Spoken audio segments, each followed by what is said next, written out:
So narcotics control bureau. So ఇది ఒక ప్రభుత్వ రంగ సంస్థ. వీళ్ళు ఏం చేస్తారు అంటే డ్రగ్స్ అనేటువంటివి భారతదేశంలో లేకుండా చర్యలు తీసుకుంటారు.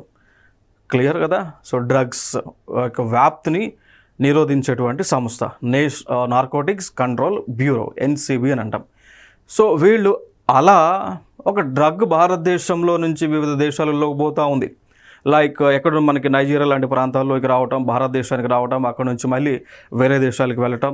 సో అలా డ్రగ్ ఒకటి విపరీతంగా స్ప్రెడ్ అవుతూ ఉంది, ట్రావెల్ అవుతూ ఉంది. ఆ డ్రగ్ పేరు లైక్ క్యాప్టగాన్ అని పిలుస్తూ ఉంటాం. ఆ డ్రగ్ని ఏమంటామంటే క్యాప్టగాన్ అంటాం. సో ఆ క్యాప్టగాన్ని పట్టుకున్నారు. సో అలా భారతదేశంలో మొట్టమొదటిసారిగా క్యాప్టగాన్ అనేటువంటి డ్రగ్ని పట్టుకోవడం జరిగింది. పట్టుకొని సీజ్ చేశారు. క్లియర్. సో అదే ఇన్ఫర్మేషన్ చెప్తున్నారు. మరి ఆ డ్రగ్ని క్యాప్టగాన్ని పట్టుకొని సీజ్ చేయడానికి ఒక ఆపరేషన్ పేరు లాంచ్ చేసుకున్నారు. సో ఆపరేషన్ పేరే ఆపరేషన్ రగ్ పిల్. సో లైక్ ఆపరేషన్ రగ్ పిల్ అనేటువంటిది లాంచ్ చేయడం జరిగింది.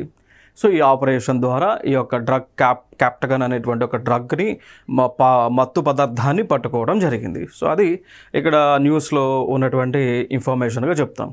ఇంకా మనకు ఒక మిషన్ ఉంది, దాన్నే drug free India. So drug free India mission అనేటువంటిది ఉంటుంది.